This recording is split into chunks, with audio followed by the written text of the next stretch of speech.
नमस्कार दोस्तों, जय श्री कृष्णा। स्वागत है आप सभी का हमारे यूट्यूब चैनल में। दोस्तों, आज के वीडियो में हम बात करेंगे कि तुलसी के पास दीपक जलाने से क्या होता है और दीपक को कैसे जलाना चाहिए, दीपक जलाने के नियम क्या है और कुछ उपायों के बारे में हम आज की वीडियो में बात करेंगे।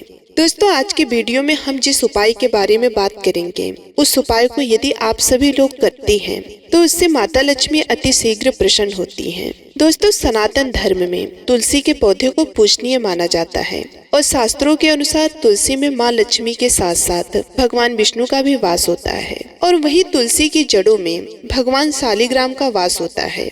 इसी कारण नियमित रूप से तुलसी के पौधे की पूजा करने से सभी मनोकामनाएं पूरी हो जाती हैं। इसके साथ ही घर में रहने वाले सदस्यों की तरक्की भी होती है। साथ ही तुलसी के पौधे में माँ लक्ष्मी के साथ साथ भगवान विष्णु का भी वास होता है। तुलसी की जड़ों में भगवान शालिग्राम का वास होता है। ज्योतिष शास्त्र में तुलसी के पौधे के पास शाम के समय दीपक जलाना शुभ माना जाता है, लेकिन तुलसी के पास दीपक जलाते समय कुछ विशेष उपाय करने से माँ लक्ष्मी तुरंत प्रसन्न होंगी, जिससे आपको धन लाभ की भी संभावना रहेगी। आइए जानते हैं उससे जुड़े उपाय और नियमों के बारे में। लेकिन उन उपायों और नियमों को बताने से पहले मैं आपको एक छोटी सी कथा सुनाती हूँ, जिस कथा को सुनने के बाद में आपको पता चल जाएगा कि तुलसी माता के पास हमें दीपक शाम के समय क्यों जलाना चाहिए। आइए आप सभी का ज्यादा समय ना लेते हुए बढ़ते हैं वीडियो में। दोस्तों, वीडियो में आगे बढ़ने से पहले आप सभी से निवेदन है, यदि आप लोग हमारे चैनल पर पहली बार आए हैं या चैनल पर पहली बार विजिट किए हैं तो वीडियो को लाइक करके चैनल को सब्सक्राइब कर लें, ताकि हमारे आने वाली वीडियो का नोटिफिकेशन आपको सबसे पहले मिले और आप हमारे वीडियो को सबसे पहले देख पाएं। दोस्तों, एक समय की बात है, माता लक्ष्मी भगवान विष्णु के पास आकर उनसे पूछने लगती है कि हे स्वामी, तुलसी के पास दीपक जलाने का क्या महत्व है? रोज शाम को तुलसी के पास दीपक क्यों जलाया जाता है? इससे मनुष्य को कौन सा फल प्राप्त होता है? तुलसी के पास दीपक जलाने की विधि क्या है तथा दीपक लगाते समय कौन से मंत्र का उच्चारण करना चाहिए? कृपया आप मुझे विस्तार से बताइए। दोस्तों, तो भगवान विष्णु कहते हैं, हे देवी, आज तुमने समस्त संसार के कल्याण की भावना से बहुत ही उत्तम प्रश्न किया है। तुम्हारे इस प्रश्न का उत्तर देने से पूर्व मैं तुम्हें एक प्राचीन इतिहास सुनाता हूँ, जिससे तुम्हें तुम्हारे सभी प्रश्नों के उत्तर मिल जाएंगे। शाम को तुलसी के पास दीपक जलाने से कौन सा फल मिलता है, उसी का वर्णन मैं इस कथा में करूँगा, इसलिए तुम इस कथा को ध्यान पूर्वक सुनना। इस कथा को ध्यान से पूरा मन लगाकर सुनने मात्र से ही मनुष्यों को 100 वर्षों तक तुलसी के पास दीपक जलाने का पुण्य प्राप्त होता है। देवी लक्ष्मी कहती हैं कि हे प्रभु, मैं इस कथा को सुनने के लिए उत्सुक हूँ, कृपया आप इस कथा को मुझसे कहिए। दोस्तों, तब भगवान विष्णु देवी लक्ष्मी को ये कथा सुनाने लगते हैं और कहते हैं कि हे देवी, पूर्व काल की बात है, दक्षिण दिशा में तुंगभद्रा नाम की एक बहुत बड़ी नदी थी। उस नदी के किनारे पर हरिहरपुर नाम का एक अत्यंत सुंदर नगर बसा हुआ था। उसी नगर में गंगाधर नाम के एक ब्राह्मण निवास करते थे। वो अत्यंत गुणवान, चरित्रवान, धर्म कार्य करने वाले तथा वेदों के मार्ग पर चलने वाले थे। उन्होंने समस्त शास्त्रों का अध्ययन किया हुआ था। उसी ब्राह्मण की एक पत्नी थी, जिसे लोग दुराचारी कहकर पुकारते थे, क्योंकि उसके कर्म ही उसके नाम के अनुसार थे। वे सदैव ही अपने पति को अपमानित करती थी, अपने पति को तुच्छ कहती थी, पति को भयंकर दुख देती थी, पति के लिए कभी भी भोजन नहीं बनाती थी। उसने अपने पति के साथ कभी भी शयन नहीं किया, कभी उसके साथ प्रेम से व्यवहार नहीं किया। पति के मित्र परिवार के लोग घर पर आते तो वह स्त्री उनको अपमानित करके भगा दिया करती थी और स्वयं काम भाव से उन्मुक्त होकर निरंतर अन्य वैभवचारिणी स्त्रियों के साथ घूमा करती थी। उसका मन पति को छोड़कर पराये पुरुषों में लगा रहता था। उसने कभी अपने पति से प्रेम से बात नहीं की, किंतु पराये सुंदर सुंदर पुरुषों के संग बैठकर बातें किया करती थी। पराये पुरुषों को मोहित करने के लिए सज धज कर गांव में घूमने जाया करती थी। कभी वे वन में किसी वृक्ष के नीचे खड़ी रहकर सुंदर पुरुषों की राह देखने लगती और किसी दुष्ट पुरुष को मोहित करके उसके संग भोग विलास किया करती थी। फिर एक दिन वह दुराचारी स्त्री वन में जाकर एक वृक्ष के नीचे खड़ी हो गई। उसका चित्त काम से भरा हुआ था। वे किसी सुंदर कामी पुरुषों की राह देख रही थी, किंतु बहुत समय निकलने के बाद भी उस स्थान पर कोई पुरुष नहीं आया। इसलिए वह अत्यंत दुखी हो गई और प्रियतम की खोज में इधर उधर देखने लगी। उस दिन उसका सारा का सारा परिश्रम व्यर्थ हो गया। वहाँ पर खड़ी होकर वह नाना प्रकार की बातें कहकर विलाप करने लगी। हाय, आज तो इस मार्ग से कोई भी सुंदर पुरुष नहीं आया। अब मैं कैसे अपनी काम शांति करूं? आज की रात कैसे बीतेगी? वह जोर जोर से विलाप करने लगी। दोस्तों, उसी जंगल में एक भयानक बाघ निवास करता था।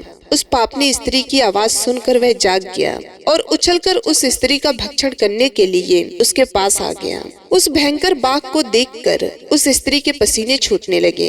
वह भय से थरथर कांपने लगी।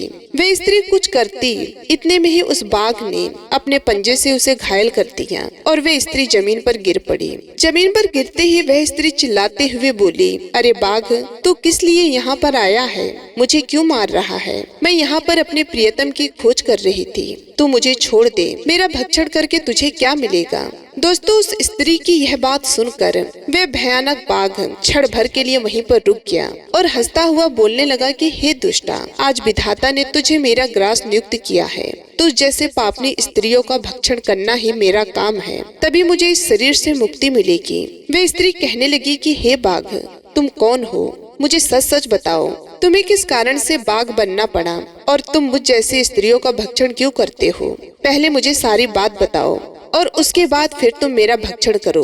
दोस्तों, उस स्त्री की बात सुनकर फिर वह बाघ कहने लगता है कि हे पापनी, मैं तुझे अपने पूर्व जन्म का वृतांत सुनाता हूँ, किस कारण से मुझे बाघ होना पड़ा, तो तू सुन।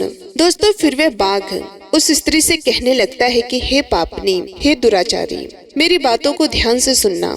पूर्व काल में दक्षिण देश में मल्लापाह नाम की एक नदी थी। उस नदी के तट पर एक मुनि पर्णा नाम की नगरी बसी हुई थी। उसी नगर में मैं निवास करता था। मैं एक ब्राह्मण का पुत्र था और नदी के किनारे बैठकर यज्ञ आदि कार्य किया करता था। मैंने उस जन्म में अनेक पापियों के लिए यज्ञ किए, उन पापियों के घर का भोजन किया। मैंने धन के लोभ से अनेक पापियों के लिए कार्य किए। जिन वस्तुओं का दान ब्राह्मण को नहीं लेना चाहिए, उन वस्तुओं का दान भी मैंने ग्रहण किया। उससे मेरा लालच और बढ़ गया और इन सब कारणों से मैं दूसरों का धन भी लेता था, लेकिन कभी वापस नहीं करता था। इस प्रकार से पाप करते हुए मुझे बहुत साल बीत गए और मैं बूढ़ा हो गया। मेरे बाल सफेद हो गए, आंखें झुलस गई, मुंह के सारे दांत गिर गए, लेकिन फिर भी मेरी दान लेने की आदत नहीं छूटी। मैं पाप करता गया। फिर एक दिन मैं धन के लोभ से नदी के किनारे गया और अन्य धूर्त ब्राह्मणों के साथ मिलकर हमने लोगों को ठगा। झूठे मंत्र वचन बोलकर हमने बिना विधि किए ही देवी देवताओं का पूजन किया और बहुत सारा धन दान में ले लिया। फिर उसी स्थान पर एक बीमार कुत्ते ने मेरे पैर में काट लिया और मैं मूर्छित होकर गिर पड़ा। उसी क्षण मेरे प्राण चले गए। फिर यम के 2 दूत उस स्थान पर प्रकट हुए और मुझे पकड़कर यमपुरी को ले गए। वहाँ पर यमराज ने चित्रगुप्त से मेरे कर्मों का लेखा जोखा निकालने के लिए कहा। फिर चित्रगुप्त कहने लगे कि हे धर्मराज, इस ब्राह्मण ने घोर पाप किए हैं। इसने दूसरों से झूठ कहकर धन लूटा है, विधि से पूजन न करके झूठे मंत्र बोलकर भगवान का अपमान किया है, इसलिए यह पापी ब्राह्मण केवल नरक जाने के ही योग्य है। फिर यमराज ने अपने दूतों को आदेश देकर मुझे नरक की अग्नि में डाल दिया। अनेक वर्षों तक नरक की सजा भोगने के बाद मुझे बाघ का शरीर प्राप्त हुआ और मैं इस दुर्गम वन में निवास करने लगा। मैं अपने पूर्व जन्म के पापों को याद करके कभी भी महात्मा साधु पुरुष सती स्त्रियों का भक्षण नहीं करता हूँ। मैं केवल पापी दुराचारी तथा उल्टा स्त्रियों का ही भक्षण करता हूँ ताकि मुझे पाप से मुक्ति मिल जाए। दोस्तों, इस प्रकार से उस बाघ ने अपने पूर्व जन्म का वृतांत सुना दिया और उस स्त्री से कहने लगा कि हे पापनी, तेरे आचरण से तू उल्टा दिखाई पड़ती है। अपने पति को छोड़कर तू इस वन में अन्य पुरुषों के साथ भोग विलास करने के लिए आई है, इसलिए आज तो मेरा ग्रास अवश्य बनेगी। दोस्तों, इतना कहकर उस बाघ ने अपने तीखे नाखूनों से उस पापी स्त्री के टुकड़े टुकड़े करके उसे खा लिया। फिर उस स्थान पर यम के 2 दूत प्रकट हुए और उस पापनी स्त्री को उठाकर यमपुरी में ले गए। वहाँ पर उसे यमराज के सामने खड़ा किया गया। फिर चित्रगुप्त ने उस स्त्री का लेखा जोखा निकालते हुए यमराज से कहने लगी कि हे धर्मराज, यह स्त्री तो अत्यंत पापनी है। इसने घोर पाप किए हैं। इसने वैभव विचार किया है। इसने अपने पति की कभी सेवा नहीं की। अपने पति को भूलकर पराये पुरुषों के संग भोग विलास किया करती थी। उसके पापों को सुनकर यमराज ने उस स्त्री को अग्नि से भरे हुए कुंडों में डालने का आदेश दिया। अनेक वर्षों तक उसे उस कुंड में पकाया गया, फिर उसे निकालकर रक नामक नरक में डाल दिया गया। इस प्रकार से उसे अनेक वर्षों तक अलग अलग नरक कुंडों में वे महापापी स्त्री पुनः पृथ्वी लोक पर आकर चंडाल के रूप में उत्पन्न हुई। चंडाल के घर में जन्म लेकर वे फिर से अनेक पाप करने लगी, वैभव विचार करने लगी, अनेक पापी पुरुषों के संग विहार करने लगी। फिर कुछ समय बाद पूर्व जन्म के पापों के कारण उसे कोढ़ का रोग हो गया और वे भयानक पीड़ा सहन करने लगी। उसका अंग अंग जलने लगा, उसके नेत्रों में पीड़ा होने लगी। इस दुख को सहन करती हुई वह दिन बिताने लगी। फिर एक दिन वह तीर्थ में स्नान करने के उद्देश्य से अंतपुर में चली गई। वहाँ पर वह एक आश्रम के बाहर निवास करने लगी। उस आश्रम में एक तुलसी का पौधा था। अन्य स्त्रियों को वहाँ पर तुलसी के पास दीपक जलाते हुए देखकर उस पापी स्त्री ने भी वही किया। उसने तुलसी के पौधे के पास एक दीपक जला दिया। फिर उसी रात हृदय फटने से उसकी मृत्यु हो गई और यमराज के 2 दूत उसे ले जाने के लिए वहाँ पर प्रकट हुए। जैसे ही यम के दूत उस पापी स्त्री को पास में बांध कर ले जाने लगे, भगवान विष्णु के 2 पार्षद उस स्थान पर प्रकट हुए और उन्होंने उन दूतों को रोक लिया और कहने लगे कि हे दूतों, इस स्त्री को तुम छोड़ दो। ये स्त्री नरक जाने की योग्य नहीं है। तुम किसके आदेश से ऐसा अधर्म कर रहे हो? दोस्तों, फिर यम के दूत कहने लगे, हे पार्षदों, हम यमराज के आदेश से इस पापी स्त्री को उठाकर ले जा रहे हैं, किंतु आप हमें किस कारण से रोक रहे हो? यह स्त्री अत्यंत पापी है, इसको नरक में ले जाने की आज्ञा मिली है। दोस्तों, उन यमदूतों की बात सुनकर फिर पार्षद कहने लगे कि हे दूतों, यह स्त्री तो विष्णु भक्त है, यह नरक जाने की योग्य नहीं है। इसने शाम को तुलसी के पास दीपक जलाया था, इसी कारण से इसके समस्त पाप नष्ट हो गए हैं, इसलिए अब यह नरक जाने के योग्य नहीं है। यह स्वर्ग जाने की अधिकारी बन चुकी है। पार्षदों की बात सुनकर उन यमदूतों ने उस स्त्री को उसी स्थान पर छोड़ दिया और यमलोक को लौट गए। वहां जाकर उन्होंने यमराज को सारा वृतांत सुना दिया। फिर भगवान विष्णु के पार्षद उस स्त्री को दिव्य विमान में बिठाकर स्वर्ग लोक को ले गए। भगवान विष्णु कहते हैं कि हे देवी लक्ष्मी, इस प्रकार से तुलसी के पास केवल दीपक जलाने मात्र से ही मनुष्यों के सभी पाप नष्ट हो जाते हैं। जो स्त्री नित्य शाम को तुलसी के पास दीपक जलाती है वह सौभाग्यशाली बनती है। उसके पूर्व जन्मों के सभी पाप नष्ट हो जाते हैं, उसे सुख समृद्धि की प्राप्ति होती है। रोज तुलसी के पास दीपक जलाते समय मंत्र का उच्चारण करना चाहिए। भगवान विष्णु आगे माता लक्ष्मी से कहते हैं, हे लक्ष्मी, हजारों अमृत के घड़ों से नहलाने पर भी मुझे उतनी तृप्ति नहीं होती है जितनी वो मनुष्यों के द्वारा तुलसी का एक पत्ता चढ़ाने से मुझे प्राप्त होती है। 100,000 गौ दानों से मानो जो फल प्राप्त करता है वही फल तुलसी पत्र के दान से पा लेता है। जो मृत्यु के समय अपने मुख में तुलसी का पत्र या जल पी लेता है वह संपूर्ण पापों से मुक्त होकर भगवान विष्णु के धाम को चला जाता है। तो दोस्तों, इस प्रकार से भगवान श्री विष्णु ने तुलसी के पौधे के पास दीपक जलाने का महत्व बताया है।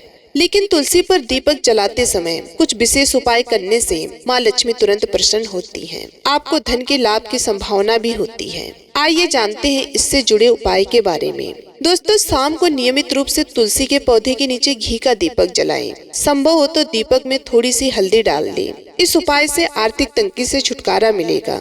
शास्त्रों के अनुसार आटे के दीपक को सबसे ज्यादा शुभ और पवित्र माना जाता है। आटे का दीपक तुलसी के नीचे जलाने से माँ लक्ष्मी के साथ साथ माँ अन्नपूर्णा का आशीर्वाद भी मिलता है। अगले दिन इस दीपक को गाय को खिला दें। इस उपाय से शुभ फल के साथ साथ आर्थिक स्थिति भी मजबूत होगी। तुलसी पर यदि आप घी का दीपक लगा रहे हैं तो उसे लगाने से पूर्व उसमें थोड़ा सा अक्षत डालें और दिया जलाएं। इस उपाय से दरिद्रता दूर भागती है और माँ लक्ष्मी प्रसन्न होती है। अब आइए बात करते हैं तुलसी पूजा के नियम के बारे में। दोस्तों, रोज सुबह तुलसी पूजन के बाद उसमें जल जरूर अर्पित करना चाहिए। तुलसी के पौधे के नीचे नियमित रूप से दीपक जलाएं। ऐसा करने से घर में माँ लक्ष्मी का वास होता है। रविवार और एकादशी के दिन तुलसी के पौधे में जल अर्पित नहीं करें, ना ही पत्तियां तोड़ें।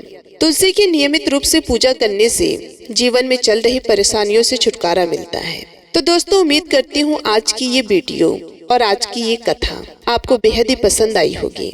यदि हमारी वीडियो, हमारी कथा आप लोगों को अच्छी लगी तो वीडियो को लाइक करके चैनल को सब्सक्राइब कर लें और कमेंट बॉक्स में जय श्री हरि विष्णु, जय माता लक्ष्मी जरूर लिखिएगा। मिलते हैं अगले वीडियो में। तब तक के लिए आप सभी का बहुत बहुत धन्यवाद।